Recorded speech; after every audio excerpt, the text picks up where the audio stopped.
This episode of Unqualified Opinions is brought to you by Hirechain. Your next hire could come from anywhere: a recruiter, a job board, a referral network, or a conference. Hirechain manages hundreds of candidate sources for you, so you only see relevant applications and can focus on picking the best person for your team. On average, our customers fill open roles faster and 30% cheaper than with traditional recruiters. Leading companies like The Graph and Messari already use Hirechain. So get your time back. Talk to Hirechain today and hire the best, fast. Visit hirechain.io/Messari for prioritized onboarding. This podcast is meant for informational purposes only and is not meant to serve as investment advice. Hosts and guests may hold cryptocurrencies discussed in this episode. Opinions expressed may not reflect the opinions of Messari. If you live in the US, and likely even if you don't, it has been hard to avoid the steady increase in coverage of the upcoming US presidential election.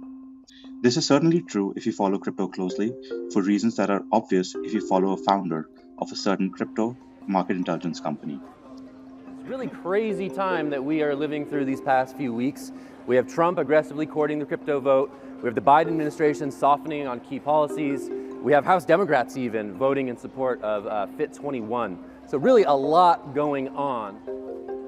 But even beyond crypto, when Trump's felony convictions in New York were announced last week, the natural next question to ask was, how does this impact the odds of who will win the election? Betting on the winner of elections and prediction markets more broadly is certainly not a new concept, whether related to crypto or not.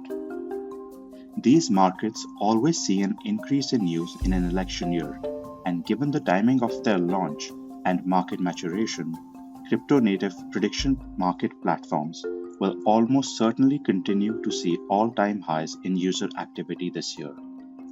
This begs the question, what else can these prediction markets be used for? That's not to downplay the fact that betting is a part of our culture and nature.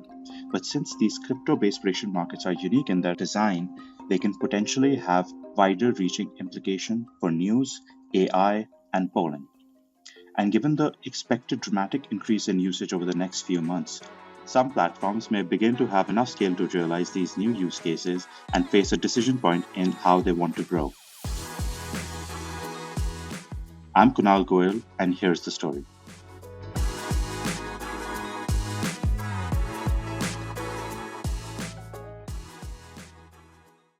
Messari's annual conference Mainnet returns this fall, September 30th through October 2nd. Now in its fourth year, Mainnet is the largest annual crypto event in New York, featuring leaders from crypto, Wall Street, and Washington. Join 3,000 attendees this year to hear from leaders like Kathy Wood, Hester Peirce, and Chris Dixon talk about what's in store for this year, 2025, and beyond. We'll cover the explosion of real-world assets on-chain, the industry's physical infrastructure, the codependent relationship of crypto and AI, the continued growth of smart contract platforms, acceleration of institutional products.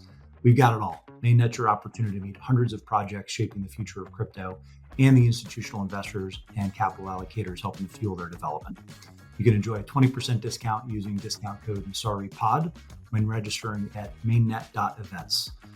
Interested in a prominent presence at this year's Mainnet? Snag a meeting room or a booth and contact events at Messari.io to explore all Mainnet has to offer.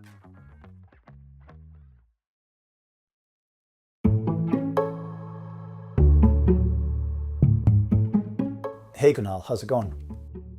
Hey Ryan, good to be here. I want to talk about prediction markets this week for a lot of reasons. Obviously, prediction markets see a surge of activity in an election year. And in the US, we've had a ton of election news recently, as we heard Zach Seward of CoinDesk mention in your intro. But you co-authored some research recently with Kinji and Nikhil on our team that pointed out what a dramatic increase in usage Polymarket has seen already this year. Yeah, Polymarket, for those who aren't aware, is the most used prediction market in crypto. Users can bet on outcomes of elections, sporting events, legal results, whether the US Fed raises rates, who the next James Bond actor will be, a very wide range of things. And yes, their usage has seen a stepwise increase this year. Since late 20 and early 21, a typical month for Polymarket would be about 2,000 traders and about $10 million of volume. But in January of this year, we started seeing months with $50 million in transaction volume, and in May, about 12,000 unique traders were active. Now, for context, Uniswap and DraftKings count their monthly active users in the millions, so we're still a far cry from that. Even Friendtech has monthly active users around 40,000. Obviously, the primary use case, at least today, for Polymarket is betting. But what caught my eye about the research you all put out was the discussion on what other use cases Polymarket could serve, given its decentralized foundation. Yeah, and I should say for the discussion, we're going to use Polymarket as a proxy for decentralized prediction markets in general, but they're obviously not the only one. But let's step back and talk about how Polymarket is built. Polymarket is built on crypto rails. It uses Polygon as its base layer, and it is fully decentralized and permissionless. They allow anyone to create a market, which is how we have such a wide range of topics being covered. A decentralized data provider publishes the result, and anyone can challenge that and put it into arbitration if they disagree. All of this while posting all transactions and these markets on-chain, publicly visible to anyone who's interested. This is already an advantage over non-crypto prediction markets, but this infrastructure also gives it the opportunity to consider a number of new features that haven't yet been tried. Okay, like what? So there are a few perspectives here. Our colleague Kinji thinks of Polymarket as a complementary tool to traditional news or information sources, useful for validating assumptions, building hypotheses as an additional data point to what you read from any centralized press outlet. The idea here being this is a place where people are putting their money behind their beliefs of future outcomes. There are certainly some limitations here. For example, someone who, let's say, works for the Biden campaign can stand to directly benefit in their career if he wins, and they could potentially hedge their outcomes by placing a bet that Trump wins. But by and large, historical data has shown that prediction markets are more accurate in predicting future elections than traditional polling. In fact, Polymarket describes itself as the quote, future of news. In a world with a growing problem of fake news and post-truthisms, Polymarket would like to think of itself as economically backed news. But the main problem here is monetization. The obvious form is to charge access to Polymarket's data, but since the data all exists on public blockchains, the data moat is severely weakened. There are a couple of other ways to monetize, charging a fee to place a bet or just regular old advertising. And both are possible, but each have different implications on the platform's growth and offerings.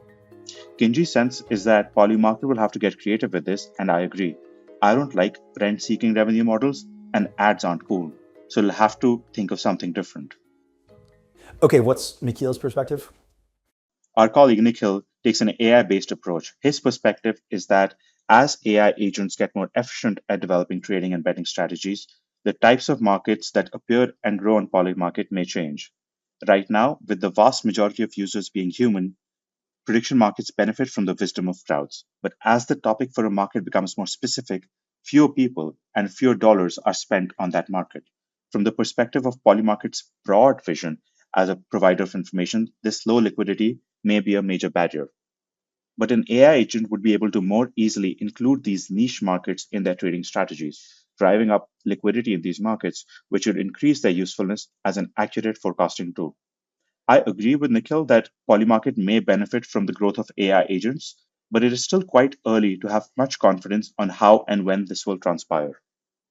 Where do you think Polymarket is headed? I like that they've been consistently working on product market fit before they start to really monetize the platform. It's a playbook that's been repeated many times over, some more successfully than others. And that's the key, I think, for Polymarket. They're at a critical point in their life cycle. They're about to get a ton of new users, along with new data on how these users are interacting with it. And they just raised a new round of funding, a 45 million Series B from some big names like Founders Fund, Dragonfly, and Vitalik Buterin. Very notably, the protocol doesn't have a token associated. So far, this has given them the time to build product market fit. On the flip side, though, I can see competition coming up that may use a token or points or some other incentives to steal users away. And so now it's up to the core team to decide on which core moats to build. Of course, they can do a token, but there are other ways as well to build moats. For example, I could see them entrenching themselves in the DeFi ecosystem by, say, allowing users to take a loan against a position on a bet they took. That's obviously a risky strategy, but it is a value prop entirely unique to crypto. These are the kinds of decisions that the core team will have to make.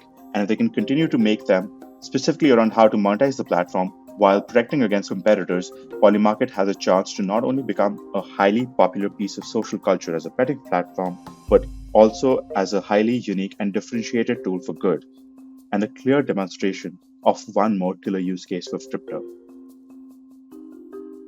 Kunal, thanks.